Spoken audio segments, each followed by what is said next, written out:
Salut Low Fuel, aujourd'hui c'est une journée exceptionnelle. On vient de recevoir à Toussus-le-Noble mon hélicoptère.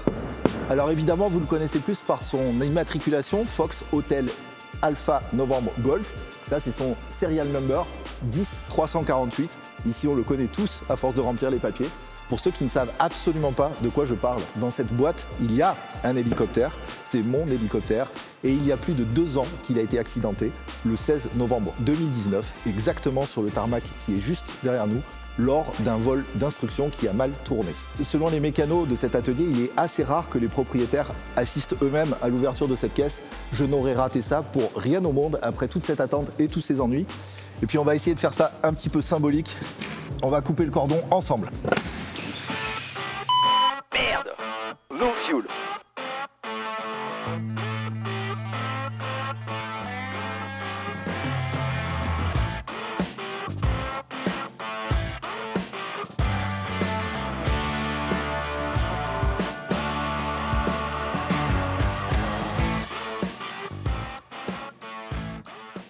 Comme j'ai réussi la première fois, on m'a laissé couper le second. Pour le reste, on a du personnel.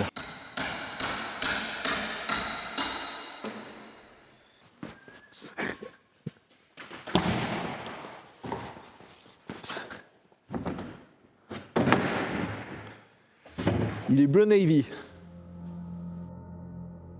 Si j'avais été un YouTuber, j'aurais fait durer cet unboxing des heures parce que c'est la tradition. Je préfère profiter du temps qui me reste pour essayer de vous dire quelque chose qui me semble important. Vous êtes de plus en plus nombreux à regarder les vidéos de Low Fuel, merci. Low Fuel, ça n'est pas que moi, c'est aussi les gens qui m'aident à faire les vidéos. Mathieu qui est derrière la caméra, Grégoire que vous avez vu dans beaucoup de vidéos, Morgane qui est tout le temps avec moi et qui s'occupe en particulier des sous-titres, etc., etc., etc. J'en oublie forcément. Vous êtes donc de plus en plus à regarder les vidéos et j'ai envie de profiter de cette voix qui m'est donnée pour faire quelque chose qui me semble important. Au dernier HAI auquel j'ai pu assister en 2018, j'ai entendu un message simple et efficace que j'aimerais relayer sur ma chaîne. Land the damned helicopter. Posez ce putain d'hélicoptère. Qu'est-ce que ça veut dire ? J'ai choisi à dessein le temps que vous pouvez voir en arrière-plan derrière moi. Je ne sais pas si vous pouvez le voir sur la vidéo, mais les lumières de la piste sont allumées. On voit à 100 mètres au-delà, c'est du brouillard. Malheureusement, la fin de l'année 2021 et le début de l'année 2022 ont été marqués par de terribles accidents liés aux conditions météo. Évidemment, les enquêtes ne sont pas terminées, donc il est trop tôt pour dire exactement ce qui s'est passé, mais il est d'une évidence rare, au moins dans l'un des cas, que si le pilote n'avait pas choisi de voler dans des conditions impossibles comme celles d'aujourd'hui, il serait vivant et sa famille aussi. C'est parce qu'on voit trop souvent ce type d'accident que l'on pourrait facilement éviter que j'ai eu envie de relayer ce message Land the damned helicopter. Quand vous êtes attendu par votre famille, par vos amis ou par un contact business, il peut être tentant de traverser une petite couche de mauvais temps ou quelques centaines de mètres de brouillard. Parfois, vous gagnerez, mais je peux vous assurer une chose, c'est que vous ne perdrez qu'une seule fois. Alors voilà, si effectivement vous êtes de plus en plus nombreux à regarder Low Fuel, j'aimerais que Low Fuel serve au moins à ça. La prochaine fois que vous tomberez sur un temps qui mérite de réfléchir au fait de rester en l'air, pensez à ce qu'on vient de dire. Land the damned helicopter. Posez ce putain d'hélicoptère. Quand il y a un doute, il n'y a pas de doute. Et en tant que pilote, on connaît tous très bien ce petit quelque chose qui nous gratte à l'arrière du crâne où on se dit je ne devrais pas faire ça. À partir du moment où vous avez eu cette sensation, il faut se poser. Et vous vous posez sur une autoroute, vous vous posez dans un stade, vous vous posez au milieu d'une ville, peu importe. Personne ne vous reprochera d'avoir sauvé votre vie. Il faut vous poser. Land the damned helicopter. Je vous souhaite à tous une bonne année 2022. Restez en vie. Comme vous pouvez le voir, on transporte le R44 à 45 degrés. Il fait 3,20 m de haut avec son très grand mât qui est caractéristique de ce modèle d'hélicoptère. Et du coup, on le transporte à 45 degrés de manière à ce que la caisse soit pas trop haute, sinon elle ne rentrerait pas dans l'avion cargo qui l'a transporté. Pour assembler le train, on suspend le fuselage de l'hélicoptère sous un palan. On est obligé d'utiliser un élévateur pour le redresser, car tirer sur la tête de rotor sous cet angle endommagerait les fixations de la boîte de transfert principale, l'ensemble mécanique qui fait le lien entre la tête de rotor et la structure tubulaire de l'hélicoptère. Une fois le fuselage redressé, on désolidarise la caisse qui est vissée sur les fixations du train d'atterrissage.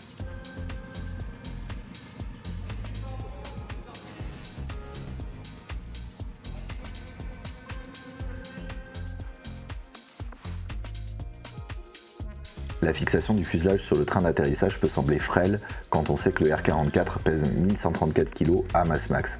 Mais ces tubes sont très épais et ils sont faits du meilleur acier. J'ai l'impression d'être le touriste, tu sais, qui va filmer le mec qui bosse. Mais ouais, c'est pas une impression. Moi, je veux faire le même métier que toi. Voilà, l'hélicoptère est sur son train, on peut maintenant assembler tous ses composants.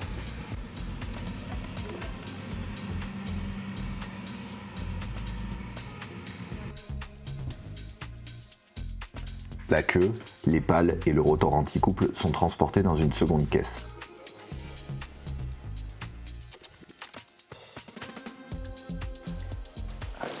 Alors cette CIMAT là, ça va pas le faire. Hein.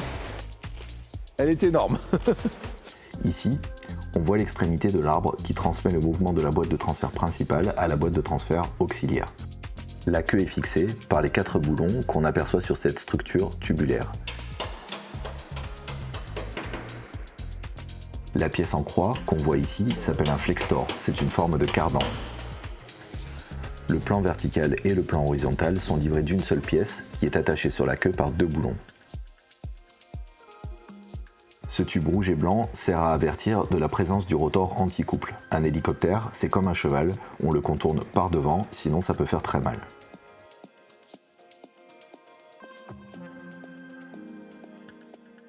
Voilà, l'hélicoptère est en grande partie remonté, il manque des caches et surtout les pales. C'est là que ça se complique. Les joints qui ferment l'extrémité des pales sont arrivés durs comme du bois, il a donc fallu les changer et ce dispositif sert à les remplir à nouveau d'huile et à supprimer toute bulle d'air. Le R44 est équipé d'un rotor bipale semi-rigide à balancier, c'est ce qui rend l'assemblage de ces pales un peu compliqué. En effet, si on monte une pale et qu'on ne la maintient pas à l'horizontale, il est impossible de monter la seconde.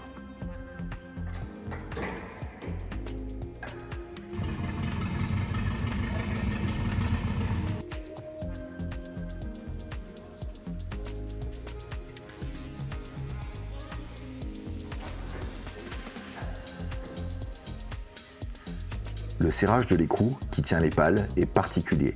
On n'applique pas un couple dynamométrique comme sur la majorité des boulons d'un hélicoptère, on étire le boulon en serrant très fort, d'où le bras de levier impressionnant de cette clé, et on aligne un trou dans l'écrou avec un trou dans le boulon pour y glisser une goupille. Il n'utilise même pas tout le manche. Quel homme. Au début. Après tu... Là, t'es juste dans l'autofrein, t'es dans le mix-up, c'est tout. Hein. Ah oui, ça va, ouais.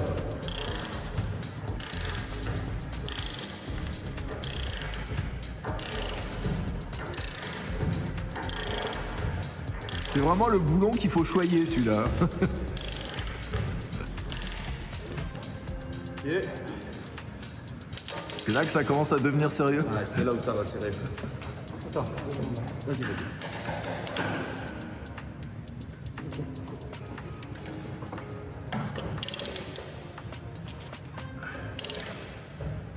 Ok, là on commence à serrer.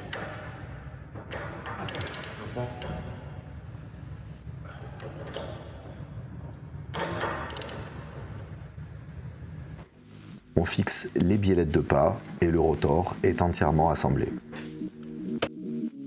Voilà, il y a 2 ans, 2 mois et 12 jours exactement que mon hélicoptère a été accidenté ici même, sur ce tarmac, lors d'un vol d'instruction qui a mal tourné.